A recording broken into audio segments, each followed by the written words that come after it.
അതിനുശേഷം CPIM-നും CPI-ക്കും തലവേദനയായി പാർട്ടിക്കുള്ളിലെ തർക്കങ്ങൾ. നാട്ടിക സീറ്റിൽ CC മുകുന്ദൻ MLA ഉയർത്തിയ പ്രശ്നം അവസാനിപ്പിക്കാൻ നേതൃത്വത്തിന്റെ ശ്രമം തുടരുന്നുവെങ്കിലും പരിഹാരമാകാൻ സാധ്യതയില്ല.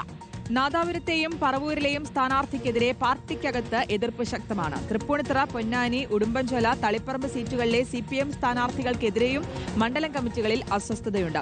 കേരള കോൺഗ്രസ് എമ്മുമായി CPIM നടത്തുന്ന ഉഭയകക്ഷി ചർച്ചയും എങ്ങും എത്തിയിട്ടില്ല. റഹീസ് റഷീദാണ് വിശദാംശം നൽകാൻ ചേരുന്നത്.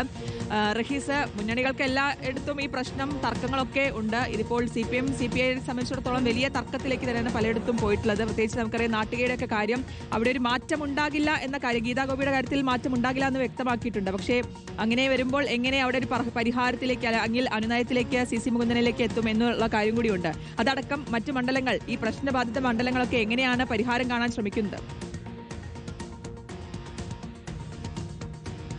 ശ്രുതി, 140 സീറ്റിൽ ഏതാണ്ട് 105 സീറ്റുകളുടെയും സ്ഥാനാർത്ഥി കാര്യത്തിൽ CPM-ഉം CPI-യും അവരവരുടെ സ്ഥാനാർത്ഥികളുടെ കാര്യം തീരുമാനിച്ചിട്ടുണ്ട്. അതിനിടയിലാണ് ഒരു 4-5 മണ്ഡലത്തിൽ പ്രാദേശികമായ തർക്കങ്ങൾ, എതിർപ്പുകൾ ഉയർന്നിരിക്കുന്നത്. ഒന്ന്, CC മുകുന്ദൻ തന്നെ ഉയർത്തിയ എതിർപ്പാണ്. അത് CPI-യുടെ നാട്ടിക മണ്ഡലം കമ്മിറ്റിയുടെ എതിർപ്പല്ല, പകരം നിലവിലെ സിറ്റിംഗ് MLA-യുടെ എതിർപ്പാണ്. ഗീതാഗോപി വന്നതിനെതിരായ നിലപാട് CC മുകുന്ദൻ എടുത്തിരിക്കുന്നു. CC മുകുന്ദനുമായി ഇന്നലെ CPI-യുടെ പ്രധാനപ്പെട്ട നേതാക്കൾ സംസാരിച്ചിരുന്നു. പക്ഷേ അദ്ദേഹം അനുനയത്തിന് വഴങ്ങുന്ന നിലപാടല്ല എടുത്തത് എന്ന് മനസ്സിലാക്കുന്നു. തുടർ ചർച്ചകൾ ഇന്നും ഉണ്ടാകും എന്നാണ് CPI നേതാക്കൾ പറഞ്ഞിരിക്കുന്നത്.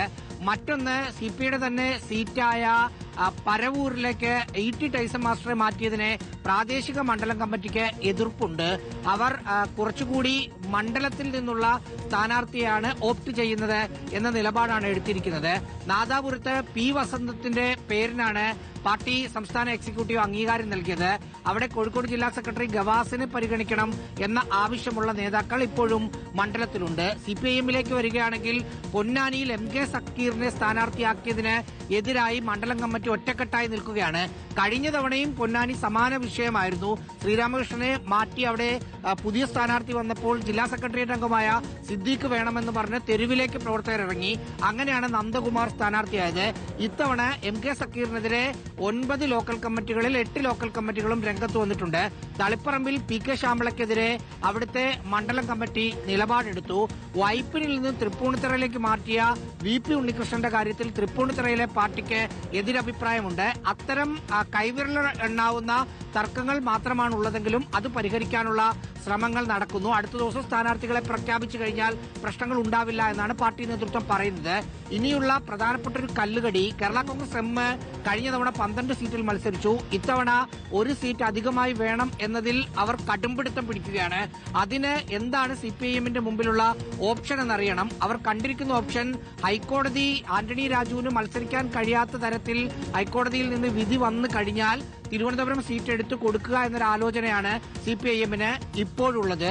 3 സീറ്റ് എന്നത് 6 സീറ്റാക്കി തരണമെന്ന് RJD ആവശ്യപ്പെട്ടിട്ടുണ്ട്. പക്ഷേ ഇനി അവരുമായി ഒരു ഉഭയകക്ഷി ചർച്ചയ്ക്ക് CPIM ഇരിക്കാനുള്ള സാധ്യത തീരെ കുറവുമാണ്.